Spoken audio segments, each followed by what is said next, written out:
Assalamualaikum, hai.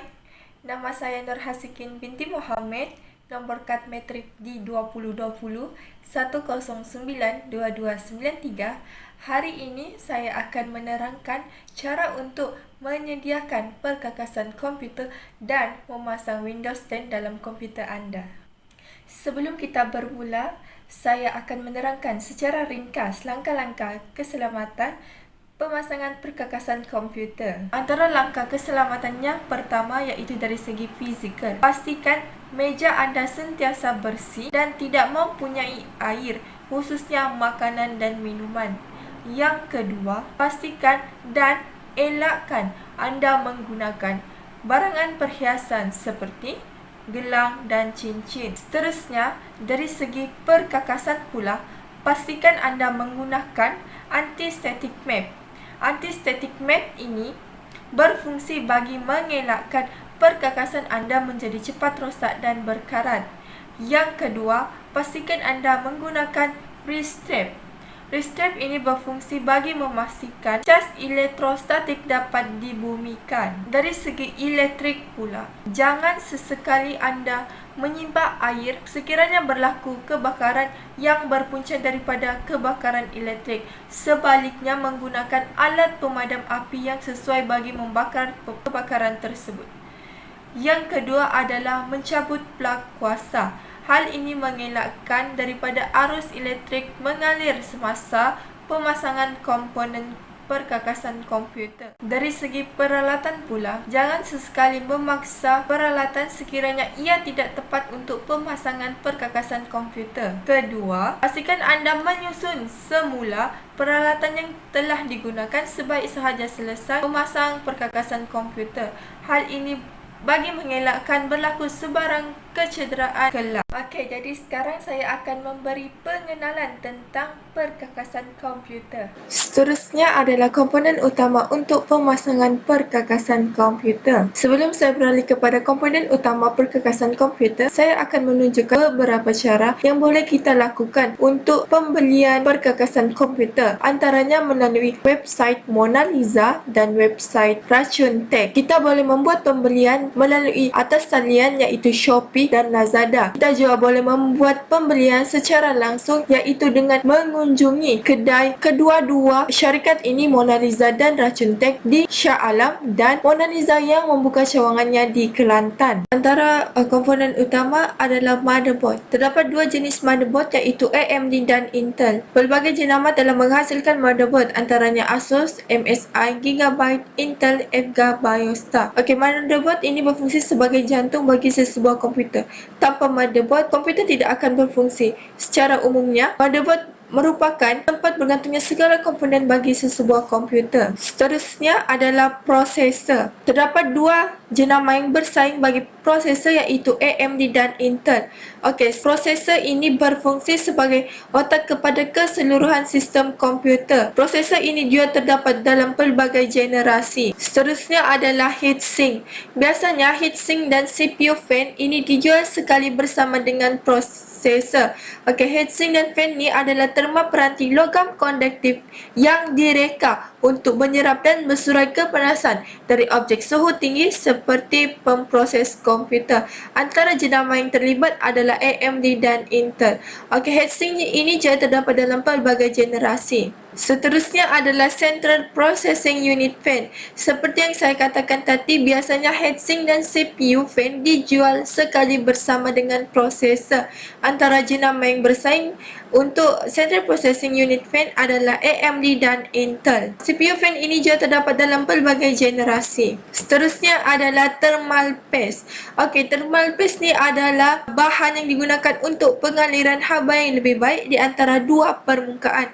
Antara jenama yang terlibat adalah Thermagic, Arctic dan Cooler Master. Seterusnya adalah network card. Network card ini berfungsi sebagai penghubungkan komputer kepada beberapa komputer yang lain di dalam rangkaian menggunakan kabel jenis UTP. Antara jenama yang terlibat adalah D-Link, TP-Link, Intel, Dell dan Earthon.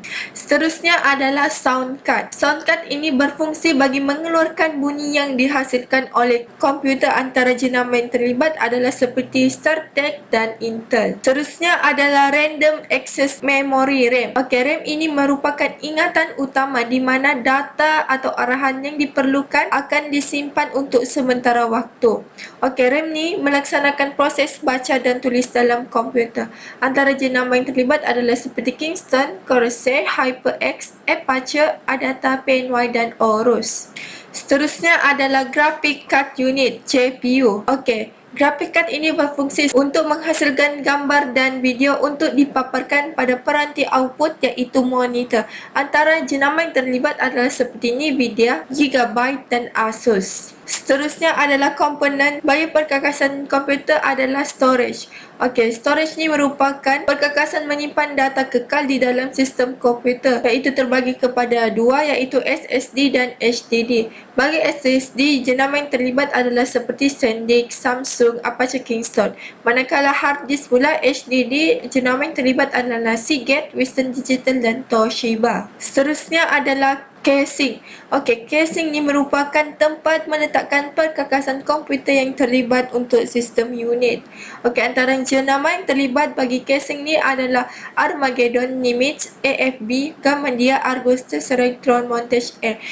Dia mempunyai pelbagai jenis casing mengikut harga dan kecantikan yang telah ditetapkan. Seterusnya adalah casing fan. Casing fan ini merupakan komponen yang mengawal kitaran angin pada sistem unit. Ia dipasang pada bahagian belakang dan hadapan casing. Antara jenama yang terlibat adalah Arctic, BG Basic, Aigo, Lumina, Iris.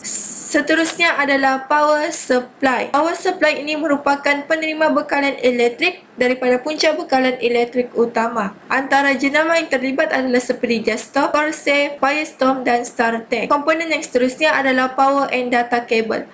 Power and data cable ni tersedia sekali apabila kita beli casing PC dan membeli power supply PC. Komponen yang seterusnya adalah optical drive. Optical drive ini merupakan perkakasan yang menggunakan laser untuk membaca, menyalin data menggunakan CDR, CDRW, DVD-R dan DVD-RW. Komponen seterusnya adalah storage media. Storage media ni digunakan untuk menyimpan semua media, penyimpanan perisian berbentuk operasi dan aplikasi. Sekarang saya akan menerangkan langkah demi langkah mengenai persediaan perkakasan komputer. Untuk CPU kita akan gunakan AMD Ryzen 5 1600. Untuk motherboard kita akan gunakan motherboard MSI. Graphic card pula kita akan gunakan MSI GTX 1060 dan untuk RAM kita akan gunakan Kingston HyperX 8GB. Kemudian untuk HDD pula kita akan gunakan 1TB Seagate Barracuda. Untuk power supply pula kita akan gunakan ACBL dan akhir sekali kita akan gunakan case Gaming Freak Neo Nova. Bagi peralatan pula, peralatan yang kita gunakan adalah screwdriver Phillips dan thermal paste. Step yang pertama adalah keluarkan motherboard dan letakkan di atas kotaknya supaya mudah untuk melakukan kerja. Kotak ini adalah anda punya CPU dan 4 slot yang panjang ini adalah slot RAM. Yang panjang ini pula adalah untuk graphic card dan akhir sekali adalah SATA port untuk hard disk dan SSD anda. First step kita akan pasang CPU dan RAM. Berikut merupakan CPU anda. Jika anda boleh lihat ada segitiga petunjuk warna emas. Segitiga ini ada dekat soket juga. Pastikan anda memasang mengikut petunjuk tersebut. Inilah soket CPU kita. Pertama kita kena buka pin locknya terlebih dahulu. Letakkan prosesor kita mengikut anak panah penunjuk tersebut. Pastikan boleh masuk dan lock. Kita pasangkan CPU cooler yang sekali datang dengan prosesor kita. Buka dahulu stock amount yang datang sekali dengan motherboard. Sebelum itu kita kena letak thermal paste yang bertujuan mempercepatkan pemindahan haba. Tidak perlu banyak, hanya sebesar sebiji beras saja. Step seterusnya, kita pasang CPU coolernya. Seterusnya, ketatkan skrunya. Ketatkan skru sehingga habis. Pasangkan CPU fan kabel ke motherboard. Seterusnya, kita pasangkan RAM. Caranya adalah kita masukkan ke bawah dan ke atas. pastikan ianya center. Dan tekan ke bawah sampai dia klik dua-dua lock. Okey, perkakasan basic kita telah siap dipasang. Tinggal kita masukkan motherboard ke dalam case. Sebelum itu kita kena pasang I/O shield di belakang. Klik sampai dengar bunyi. Next, masukkan motherboard. Pastikan dia selari dengan I/O shield dan pemegang motherboard. Skrukan motherboard bersama casing. Selepas itu kita pasangkan power supply unit kita. Okey, kita skrukan. Selepas itu kita konekkan kabel-kabelnya. Selepas itu kita konek 12 volt pin ke atas motherboard dan 24 pin di sini. Pastikan sampai dengar bunyi klik. Seterusnya masukkan graphic card. Pertama sekali kita kena buka bracket ikut kesesuaian GPU kita. Lepas masukkan kita boleh skrukan. Lepas dah pasang graphic card ke dalam slotnya, kita boleh pasang power pinnya. Okey, seterusnya kita ke belakang case untuk memasang simpanan kita iaitu HDD. Okey, cabut perumahannya. Dah masukkan HDD ke dalamnya dan masukkan semula ke dalam case. Seterusnya perlu masukkan power SATA ke power SATA HDD dan masukkan SATA kabel ke SATA HDD. Pastikan anda melihat kepada buku panduan untuk memasang kabel-kabel input-output. Biasanya jenis kabel akan tertera di atas motherboard itu sendiri. Pastikan semua kabel dicucuk dengan rapi. Pasangkan USB 3 dan pasangkan case I/O, power dan reset button. Dan kita dah selesai. Sekarang masanya untuk kita hidupkan komputer kita dan install Windows 10. Apa yang kita perlu lakukan sebelum memasang Windows 10 ke dalam PC kita? Pertama, kita perlulah mempunyai pemacu USB iaitu minimum 8GB ke atas. Ini adalah 16GB. Kedua adalah Windows 10 ISO image. Yang ketiga adalah kita perlu menjadikan USB tersebut kepada bootable USB drive. Dan yang terakhir, laptop dan PC lain untuk sediakan Windows 10 ke dalam USB. Seterusnya kita kena download Windows 10 Media Creation Tool dari website Windows 10. Typekan download Windows 10. Tekan link paling pertama. Kemudian tekan download tool now. Setelah itu tekan Media Creation Tool tersebut. Kemudian kita tekan run.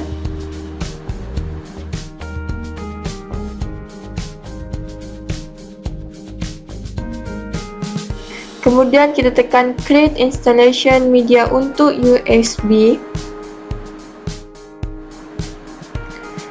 Seterusnya kita pilih yang boot. Setelah itu kita pilih USB kita yang kita inginkan jadi bootable device.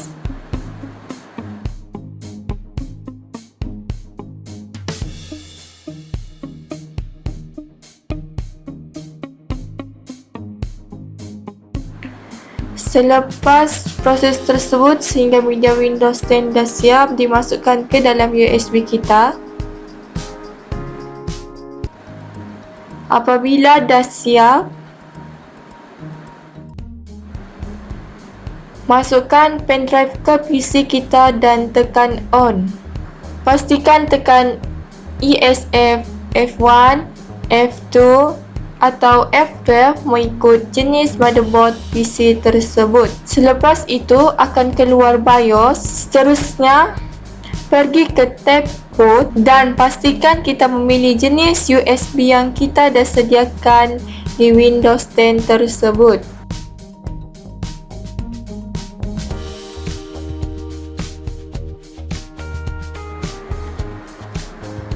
Dengan itu, selepas ini PC kita akan boot ke USB tersebut.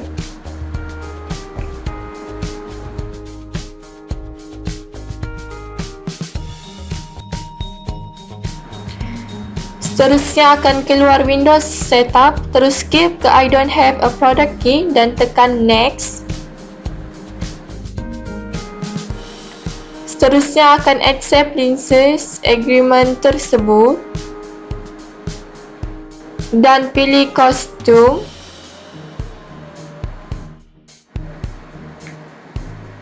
Seterusnya adalah lokasi tempat kita menyimpan Windows 10 tersebut. Sila pilih HDD atau SSD kita.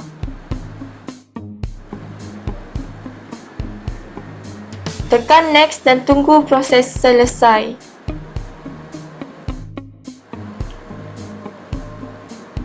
Selepas itu, Windows kita dah ready dalam simpanan PC kita.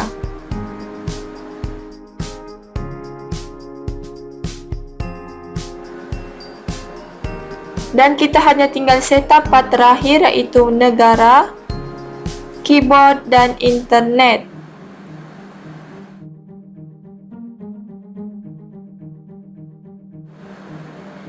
Selepas itu, kita isikan nama pengguna dan password. Klik accept dan PC kita sedia digunakan.